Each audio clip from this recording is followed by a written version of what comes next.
uma bruxa num castelo mal assombrado, com uma faca na mão, passando manteiga no pão.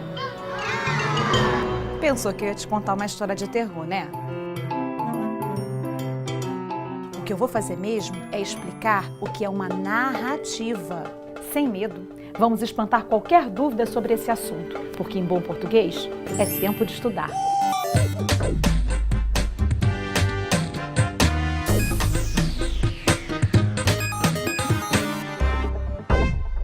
Gente, é muito simples. Narrar é contar uma história. Uma coisa que a gente faz praticamente o tempo todo. Você faz isso e nem percebe. Quando contamos para os amigos o que fizemos nas férias, compomos uma narrativa. E se faço uma redação sobre as minhas férias? Também é. As narrativas podem ser tanto orais quanto escritas. Narrar é isso, contar em sequência aquilo que a gente viu, ouviu falar, a história de um livro, de um filme, até aquilo que a gente inventa. E é também aquilo que o povo das antigas chamava de causo, sabe? E hoje? É treta que chama, né?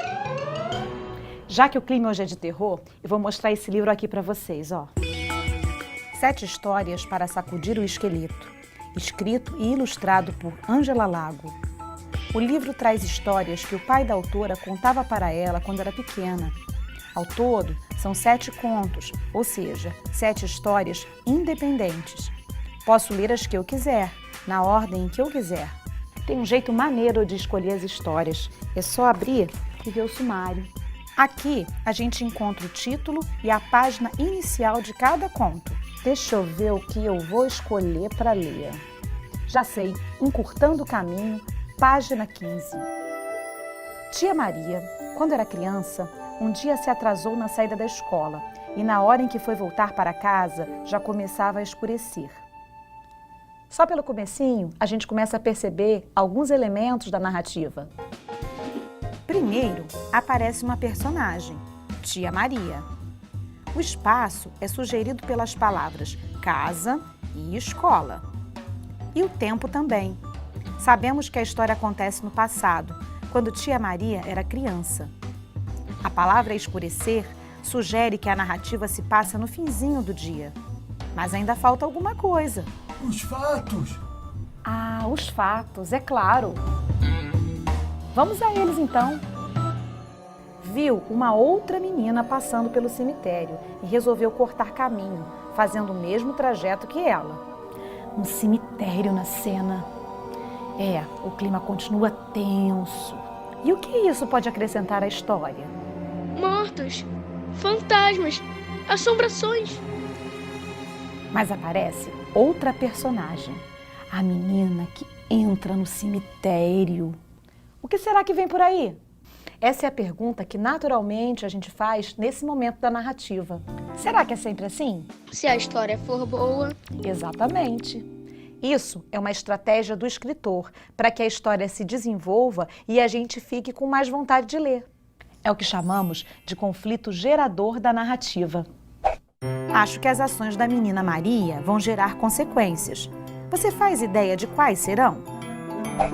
Vamos relembrar a história.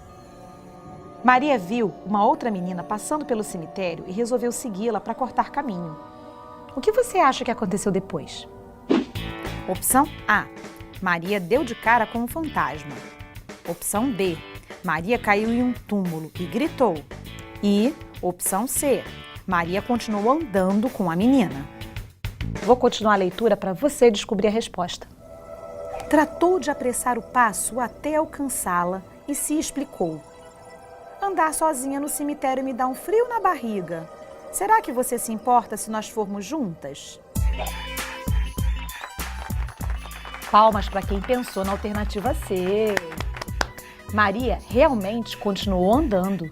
E o que vai acontecer agora? Estamos ainda mais curiosos. Essa é outra estratégia do escritor. É captar nossa atenção em um momento tenso da história. É o clímax. Sabe o último capítulo da novela? Em que a vilã vai contar a verdade e, de repente... Não perca as ofertas da semana. Sabão e... Entra o comercial.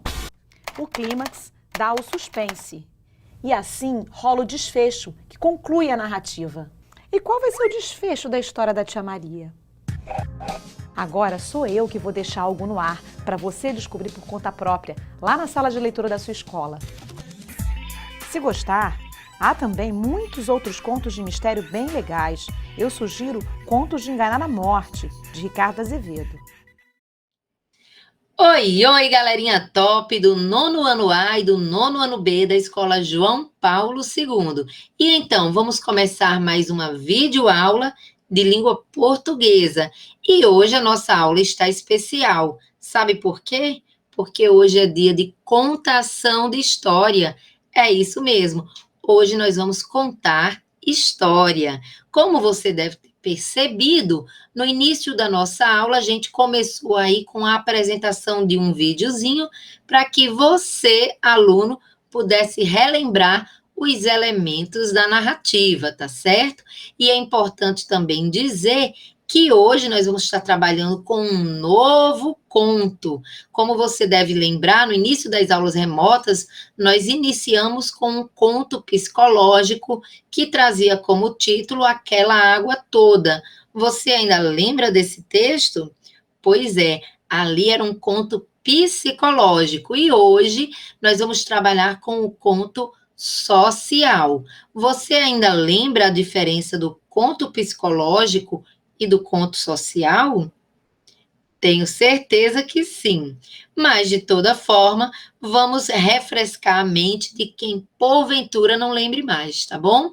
Como você sabe, o conto psicológico é aquele conto que vai tratar das emoções, da memória, da lembrança de uma personagem ou de algumas personagens, né?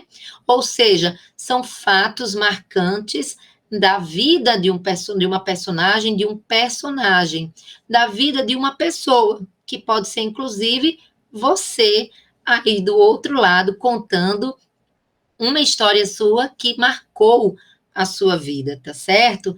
Já o conto social, como a própria palavra fala ou lembra, social tem a ver com sociedade, é um conto que vai contar a história de um grupo social que geralmente é um grupo marginalizado, é aqueles grupos sociais que geralmente são esquecidos, como moradores de ruas, como, por exemplo, também pessoas dependentes químicas, como também as pessoas mais humildes, as pessoas que moram na zona rural, enfim, essa população que muitas vezes é invisibilizada dentro da nossa sociedade, né?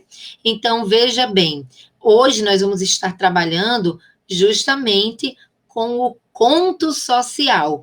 Mas antes de apresentar esse conto a você, essa história nova para você, eu queria aqui relembrar com vocês as partes ou a estrutura dos contos. Você deve lembrar que todo conto ele começa com uma situação inicial, né? É nessa situação inicial que o narrador ele vai apresentando ali para quem está lendo, ou seja, para nós leitores, os personagens da história, o lugar ou o espaço onde essa história vai se passar, o tempo, o momento em que essa história se passa, até que chega uma próxima parte, que é uma das partes mais importantes do conto, que é justamente o conflito. O conflito que é o problema que surge na história. E esse problema, esse conflito, ele é tão importante porque é exatamente ele que vai aguçar a minha e a sua curiosidade e fazer com que a gente continue querendo ler mais e mais da história, tá certo? E aí vem todo um desenrolar após esse conflito que vai se encaminhando para uma outra parte mega importante dos contos, que é o clímax. Isso mesmo, o clímax, que é o momento alto da narrativa, da história, aquele momento mais esperado, o momento em que aquele problema que surgiu lá na situação de conflito, ele vai se resolver, tá certo? Então, todos nós quando estamos lendo uma história, assistindo uma novela ou um filme, a gente fica esperando pelo clímax, o momento alto da história, tá bom? Mais emocionante, onde vem ali quase chegando ao final da história, mas ainda não é o final, porque é justamente nesse momento que muitos acontecimentos importantes ocorrem. E só após esses acontecimentos que vão justamente resolver o conflito, somente após tudo isso, que vem o último momento da história, que é o desfecho, ou seja, o final da narrativa, onde a paz se restabelece novamente, onde tudo fica bem novamente, tá certo? O problema já foi resolvido e aí a história tende ali a ter um momento novamente de tranquilidade, tá certo, pessoal? Bom, já que a gente lembrou aí a estrutura do conto, agora vai ficar fácil, porque nós vamos começar a ler o nosso conto social, e eu queria te convidar para, no momento da leitura, você ir ficando atento justamente para essa estrutura do conto, a situação inicial, o conflito, o clímax e o desfecho, tá certo, pessoal? E observe também por que ele vai ser considerado um conto social, visto que a gente já falou um pouquinho aqui do conto social, tá certo? Então, agora é hora de você correr aí e pegar o seu livro.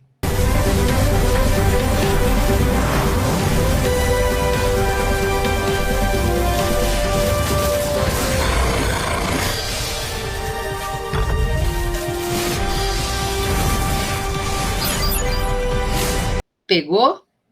Então, pessoal, abram aí os seus livros, por favor, na página de número 24. Antes de começarmos a ler o texto, eu vou colocar aqui já para você ir tendo conhecimento o título, que se chama Por um Pé de Feijão. Mas antes de lermos o texto em si, na íntegra, eu te convido para ler o box que está acima do título, ou seja, vamos dar uma lidinha no texto que vem antes do conto, tá bom? Porque talvez ele nos revele aí algumas pistas sobre esse texto, tá bom? É uma espécie de spoiler do texto. Então, vamos lá?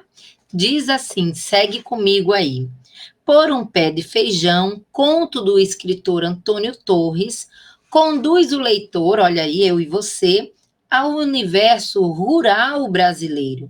Esse texto foi publicado num livro com apenas mais 2 contos, todos apresentando meninos como personagens centrais.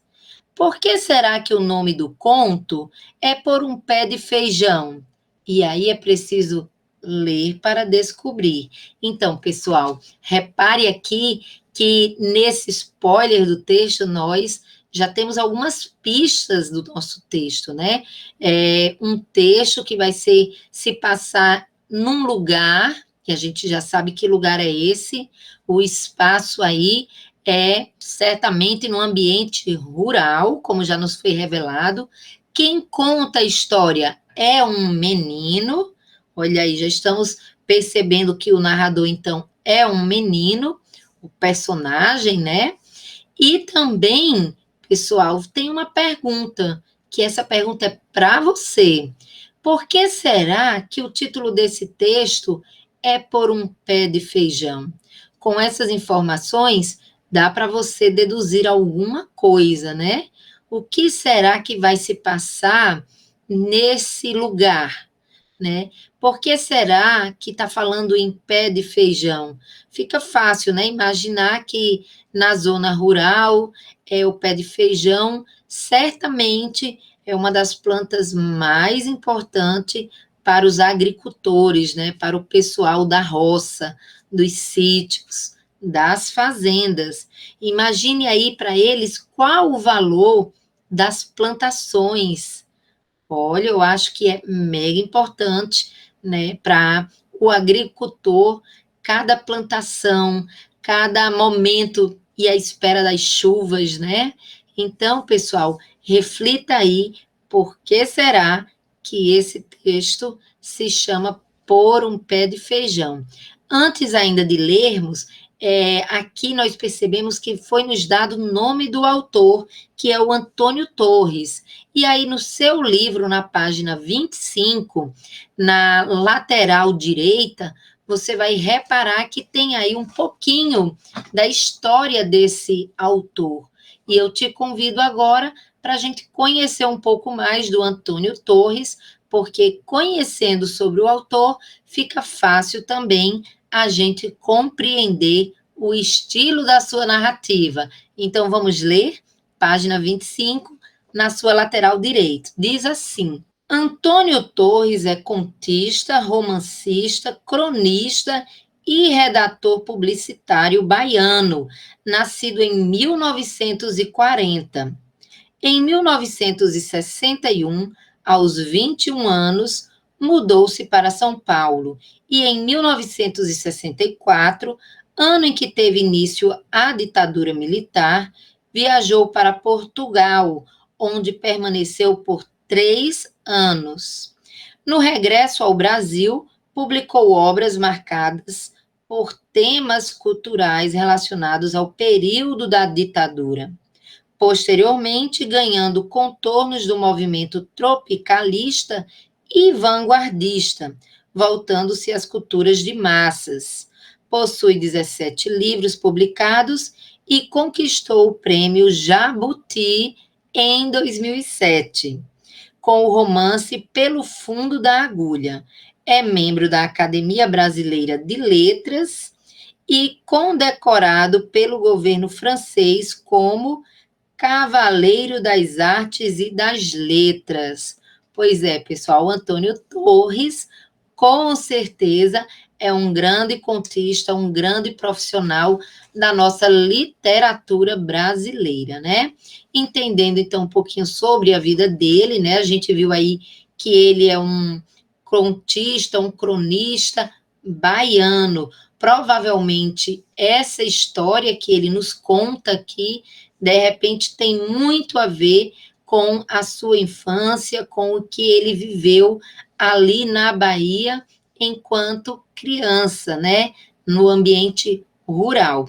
Bom, pessoal, então vamos ao texto, tá? Então siga aí com o seu livro aberto, o nosso texto, porque agora sim chegou a hora da contação de histórias. Vamos lá, então. Diz assim, olha, Por um Pé de Feijão. Nunca mais haverá no mundo um ano tão bom. Pode até haver anos melhores, mas jamais será a mesma coisa. Parecia que a terra, a nossa terra, feinha, cheia de altos e baixos, esconsos, areia, pedregulho e massapê, estava explodindo em beleza. E nós todos acordávamos cantando. Muito antes do sol raiar, passávamos o dia trabalhando e cantando, e logo depois do pôr do sol, desmaiávamos em qualquer canto e adormecíamos contentes da vida. Até me esqueci da escola, a coisa que mais gostava. Todos se esqueceram de tudo. Agora dava gosto trabalhar. Os pés de milho cresciam desembestados, lançavam pendões e espigas imensas. Os pés de feijão explodiam as vagens do nosso sustento, num abrir e fechar de olhos. Toda a plantação parecia nos compreender, parecia compartilhar de um destino comum, uma festa comum, feito gente. O mundo era verde. Que mais podíamos desejar? E assim foi, até a hora de arrancar o feijão e empilhá-lo numa ceva tão grande que nós, os meninos, pensávamos que ia tocar nas nuvens. Nossos braços seriam bastantes para bater todo aquele feijão? Papai disse que só íamos ter trabalho daí a uma semana, e é aí que ia ser grande o pagode. Era quando a gente ia bater o feijão e iria medi-lo para saber o resultado exato de toda aquela bonança. Não faltou quem fizesse suas apostas. Uns diziam que ia dar 30 sacos, outros achavam que era 50, outros falavam em 80. No dia seguinte, voltei para a escola. Pelo caminho, também fazia os meus cálculos. Para mim, todos estavam enganados. Ia ser 100 sacos. Daí para mais. Era só o que eu pensava enquanto explicava à professora por que havia faltado tanto tempo. Ela disse que assim eu ia perder o ano, e eu lhe disse que foi assim que ganhei um ano. E quando deu meio-dia e a professora disse que podíamos ir, saí correndo.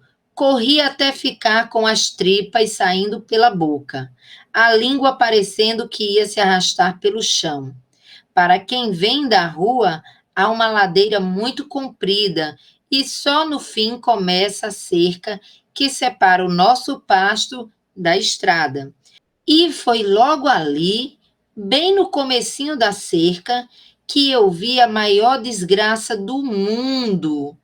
O feijão havia desaparecido. Em seu lugar, o que havia era uma nuvem preta, subindo do chão para o céu, como um arroto de Satanás na cara de Deus. Dentro da fumaça, uma língua de fogo devorava todo o nosso feijão. Durante uma eternidade, só se falou nisso, que Deus põe e o diabo dispõe. E eu vi os olhos da minha mãe ficarem muito esquisitos. Vi minha mãe arrancando os cabelos com a mesma força com que antes havia arrancado os pés de feijão. Quem será que foi o desgraçado que fez uma coisa dessas? Que infeliz pode ter sido? Pois é, pessoal, a situação ficou difícil, né? Continuando. E vi os meninos conversarem só com os pensamentos, e vi o sofrimento se enrugar na cara chamuscada do meu pai. Ele não dizia nada e de vez em quando levantava o chapéu e coçava a cabeça. E vi a cara de boi capado dos trabalhadores e minha mãe falando, e eu achando que era melhor se ela calasse a boca. À tardinha, os meninos saíram para o terreiro e ficaram por ali mesmo, jogados, como os pintos molhados.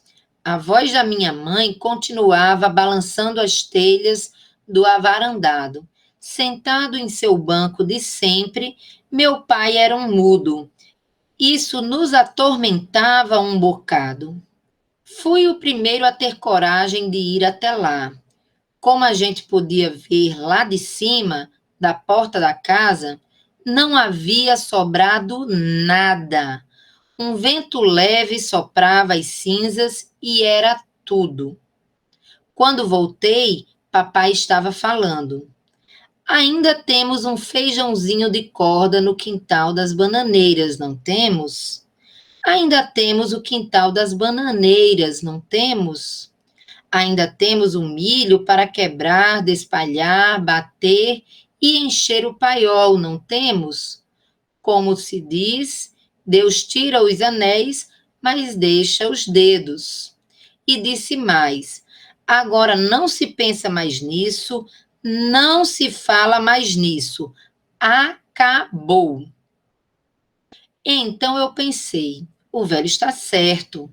Eu já sabia que, quando as chuvas voltassem, lá estaria ele, plantando um novo pé de feijão. Fim. Bom, pessoal, pelo texto, então, que a gente acabou de ler, você deve ter percebido que o conto começa com uma situação inicial em que tudo está muito bom, tudo está muito bem, até que surge o conflito. Você deve ter percebido qual o conflito aqui no texto, não é? Mas também a gente percebe que há o clímax, o momento mais emocionante do texto, e logo depois a gente vê como o texto é finalizado, né? Como é que esse problema que surgiu, ele foi resolvido, e como é que o clima, vamos dizer assim, de tranquilidade volta a reinar ali no desfecho. Como você deve ter percebido, né, esse texto aqui, ele está tratando de um grupo social, ele está representando um grupo social, que são os trabalhadores da zona rural, ou seja, como vivem as pessoas que moram e que trabalham com a terra, né, que vivem à espera das chuvas, para que possam plantar e ter ali um momento de fartura, né, pessoal?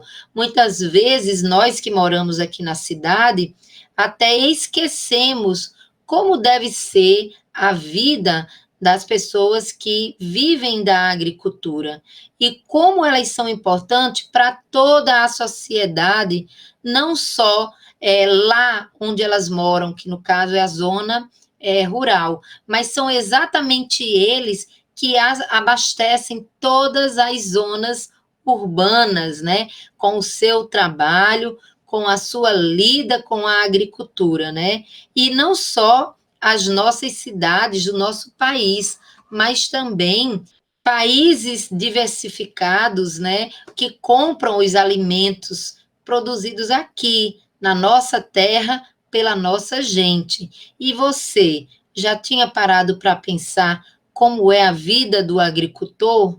Como é a vida das crianças que vivem na zona rural? Pois bem, pessoal, esse texto é um texto que trata desse grupo social e mostra aí a realidade de como vivem ou viviam, né? Sobretudo as crianças, a relação delas com o estudo. Teve uma resposta que eu achei bastante interessante com relação a uma conversa que ele estava tendo com a professora, e a professora disse para ele que, faltando como ele estava, ele iria perder o ano, né? E aí ele responde para ela: não, professora, foi assim que eu ganhei um ano, né? Por quê? Porque ele sabia da importância que era ajudar a família a plantar, a colher o fruto da terra, para que realmente ele pudesse ter mais um ano de alimentação, mais um ano para sobreviver, tá certo, pessoal? Então, achei bem interessante que a gente pode trazer, inclusive, isso para a nossa realidade, né? A gente tem ouvido muitos alunos e pais, não são todos, né? Mas são alguns, que o ano está perdido, que esse ano não serviu para nada, mas, na verdade, quando estamos em casa, estamos, na verdade, ganhando um ano a mais, porque estamos buscando estarmos vivos para viver muitos e muitos anos, tá certo, pessoal? Então, já que a gente concluiu aqui o nosso texto, já também adentramos aí um pouquinho na interpretação textual, e eu termino dizendo para vocês: ânimo, vamos estudar, responder nossas atividades e seguir com os nossos projetos e sonhos de vida. Tá bom, pessoal? Por hoje é só, e eu já fui.